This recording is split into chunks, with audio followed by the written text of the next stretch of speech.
Ever wanted to edit so fast that flames fly out of your mouse? No, me neither, but you probably struggle with time and find that editing, no matter what you do, just eats up tons of it. So in this video, I'm gonna give you 6 things that over the last 20 years I've found have sped up my editing like crazy. Starting with this. Oh, no, hang on, sorry.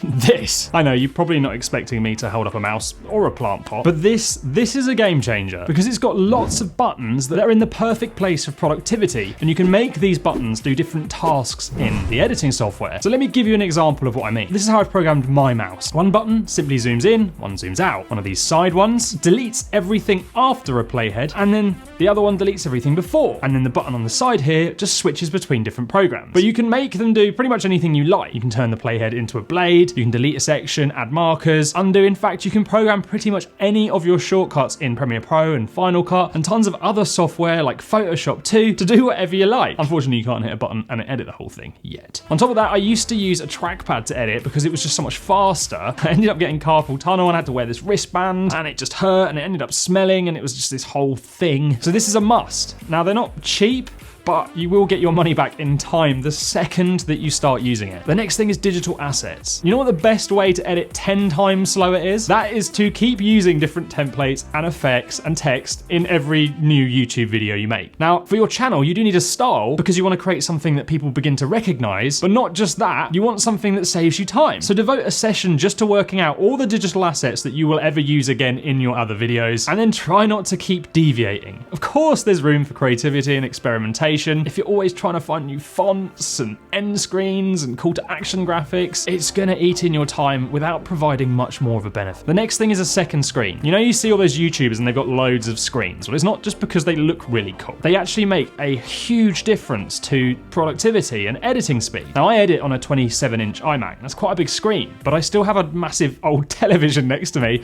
that's far too big. I'm just too tight and lazy to buy anything else. What it means is, when editing, I can have my scripts on the other screen, I can have my web browser open, files and footage that I can just scroll through without having to flick between stuff. And combined with the mouse, I honestly think I gain about 15% of a time saving here, because when I try and edit on a laptop without these things, it's a nightmare. And again, this is also a health benefit. Actually turning and looking at another screen means your eyes are traveling further and you're not just sat curled up in exactly the same position for hours. Of course, you can take a second screen really far and get an amazing 4K beast for things like color grading, but for me, I just simply use it for documents and going through files, and it's unbelievably good. The next thing is you've got to eliminate distractions. When you're in the zone editing and then your phone goes off or you look at an email, it takes about 15 minutes for you to get back into the same productivity zone. So you need to turn your phone off, set up something called Boomerang on your email, which you can basically set a time when all your emails that have been sent all turn up at once, and then tell your significant other there will be a severe punishment if they disturb you. I guarantee you that in 1 power hour like this with no distractions, you will achieve more than you do in 3 hours with the disturbances. Now, if you're a bit weird like me, you might get carried away and make that a power 6 hours and you'll just forget the world exists. And if you do that, just make sure you blink. I once didn't blink for 6 hours and it totally screwed up my eyes. I'm not even kidding. Editing will do that to you. Now, the next thing is, and I'm pretty sure everyone does this without even realizing it, but it's to stop watching your videos when you edit it. So this is what happens. You edit a video and you're like, yeah, man, that was a great intro. So you watch it again and again, and then you edit more, and then you go back and think, oh, I wonder if the beginning now works with the other work that I've done. So if your video is 10 minutes long and you've rewatched it like 6 times, you've pretty much wasted an entire hour just watching it. So there's a time and a place to rewatch your content, but you just need to ask yourself when you find it about to happen, is this really needed? And that one question is going to save you a stack of time. The 6th thing is to create a process. Now, this is the big daddy of productivity when editing, but you need to find a workflow that is efficient for you. And that's actually a really big part of editing. You always want to do a great job and get better, but you also need to continually question yourself and ask, is there a faster way to do this? Because there nearly always is. So let me give you an example. Let's say you've batch shot 4 YouTube videos. What do? Edit one video all the way through and complete it and then move on to the next. Or you could try what I do